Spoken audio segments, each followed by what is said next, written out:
Hi guys, and welcome back to At Home with Elisa. Today I wanted to finally give you a tiny home tour. We've been in our tiny home now for 18 months. It kind of feels like home a little bit. There's a lot of work we'd like to do to it. It was definitely our plan B. Our plan A was that we would rent nearby and then build here and then move in. However, we couldn't get a rental, so therefore we had to come up with a plan B, which was tiny homes on the block until we are right to build. We're currently going through the approval process with our local council. However, it does take quite a while. We found out. We knew it would take a while. It's taking a lot longer, but that's fine. So we're trying to make our tiny home feel like an actual home for us in the meantime. We have two tiny homes here on the block because we are a family of 6, and we kind of pretend like the join in between the two of them, the big open area in between, is like a long outdoor hallway essentially. So we eat all our meals over here, and yeah, this is the main one. The other one is kind of used as my mum's and also for sleeping for some of our kids. So let me take you on a little tour.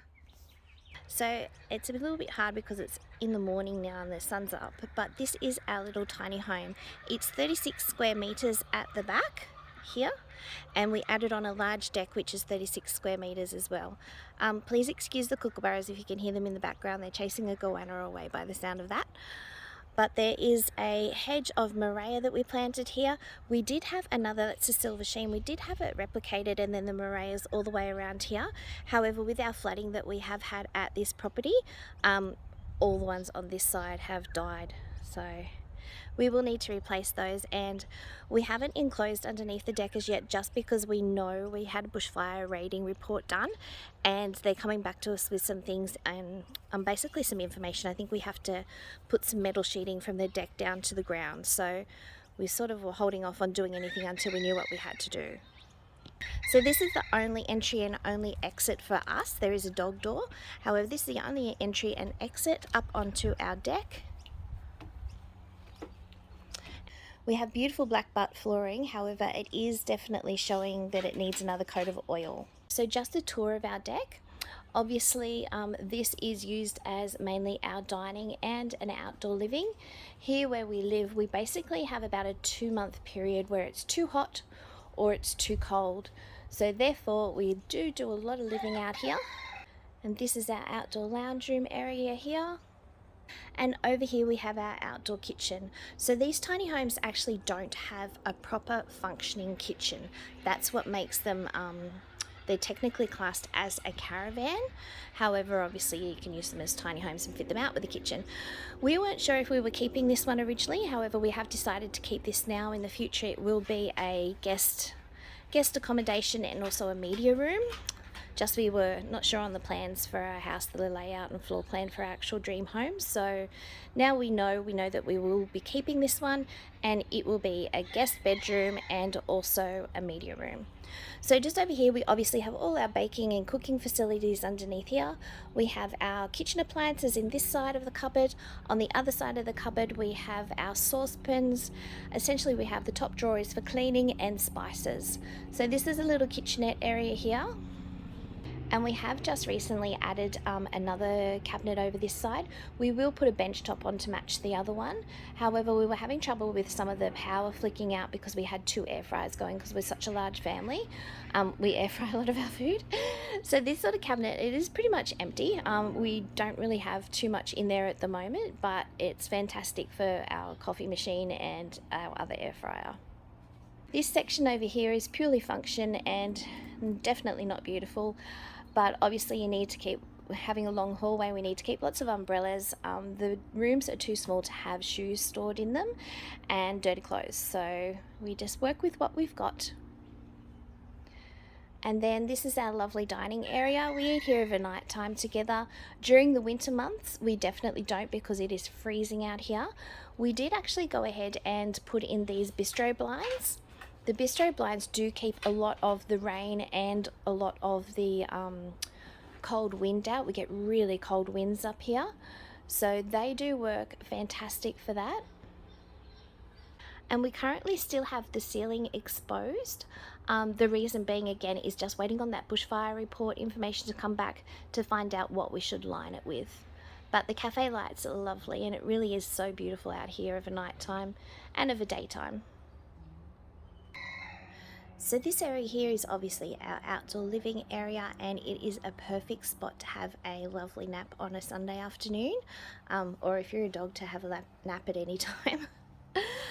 His bed does actually come inside of a night time. He sleeps inside. However, during the day I always bring it out just to air it out, and clearly just, you know, dog bowl as soon as you come up the stairs. So it's function, but trying to make it pretty.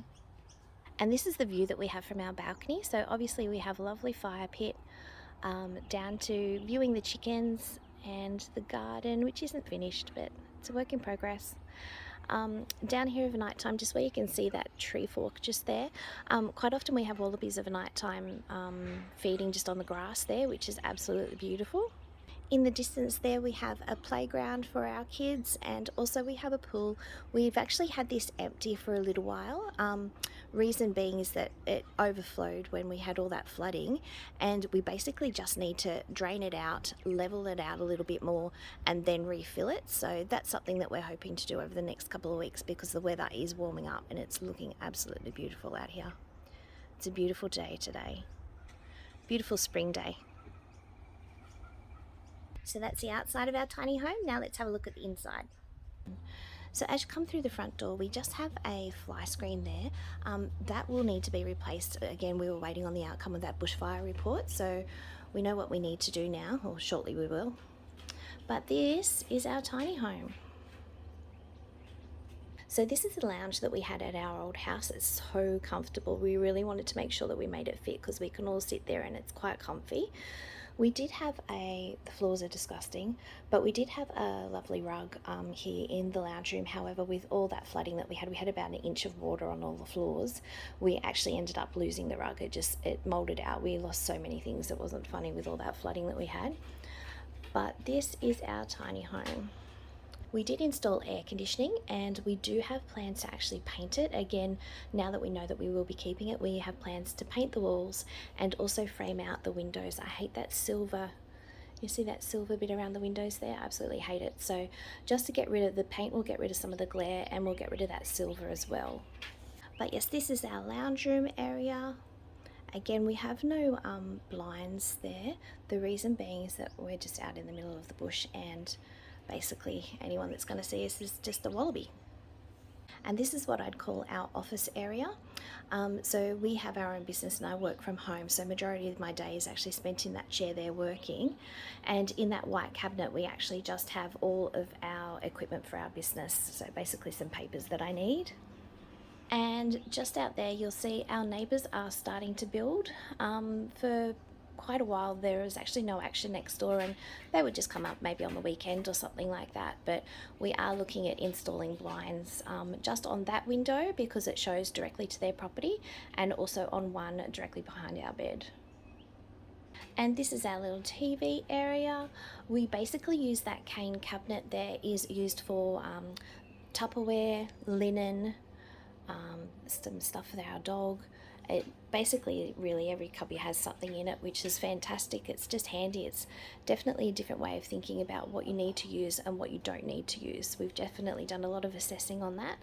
We do have another, look at that view out there, I love that. We do have a large storage container on our property as well, and we use that for any excess stuff. So essentially it's set out with access so that we can get to everything that we may need. So if it doesn't fit here, because we don't have a large pantry, we can actually store things over there. And this is our kitchen area. Again, as I just said, the pantry mainly is stored over in the other container. We have our actual fridge. This is a new fridge, but our fridge from our other house was too big to fit in here. So we have the fridge and freezer all plugged in, and that can store any other things that we need to store. And basically it's just whatever necessities that we need are stored here. I am hoping to actually do some painting on this kitchen as well shortly. My mum painted hers. I'm not sure if you saw that video, but my mum painted hers, and I really do think that it can do with a little bit of a pick-me-up. And as I said, now we know that we're keeping this tiny home, we can put some love into it. So now let's have a look at our bathroom. Our bathroom is tiny. So we obviously have our enclosed shower directly from rainwater. We do not have town water here, so directly from rainwater. And that is working okay. I'm not sure if we have a leak, so we may have to assess that. I still can't find any of my bath towels. I pack them up safely somewhere. But this is our little vanity, and it works well. And just here we do have an exhaust fan, and I have instructions for visitors for our composting toilet, and that's obviously where the cistern was removed from. When we actually got the tiny homes, they are actually for a washing machine, which we will pull those out. But you can see where the actual old cistern used to be, so we had to replace the whole porcelain toilet itself, and put in, this is a composting toilet, so obviously we didn't need as much room at the back for any plumbing. So our composting toilet seems to work well. It would be nice to have sewage just to not have to worry about some of the maintenance side of things.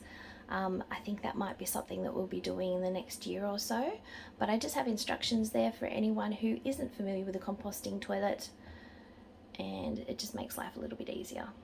And the last room that I want to show you is actually our bedroom. There is another bedroom here, however, that's my daughter's, and out of respect for her privacy, I won't be showing it. My husband has agreed to this. So we have obviously a window here. That window there is the one that we're looking at putting a blind on, just because it does back onto the neighbour's property. Hat collection. So as you can see, this is obviously the smallest rooms in the tiny homes, but that's okay because we really only use it for sleeping. It really is one of those concessions that you have to make when you know, want to move and turn everything upside down. But all of our clothes now fit in. My husband has this side of our dresser, and I have this side of our dresser. We do have things stored obviously underneath the bed, but yes, this is all our storage. And again, we obviously have things over in the container as well. So that's a tour of our tiny homes. Again, we do have 2 on the property because there is 6 of us here. Sorry if you've heard the dog walking around. As soon as I move, he wants to be with me and follow me, so he's just following me everywhere.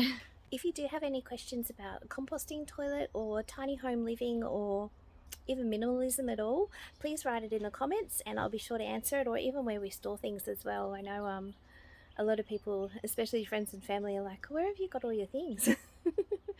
So it's definitely been an adjustment, but we really are enjoying it here. It's beautiful. I mean, look behind me. It's just absolutely gorgeous.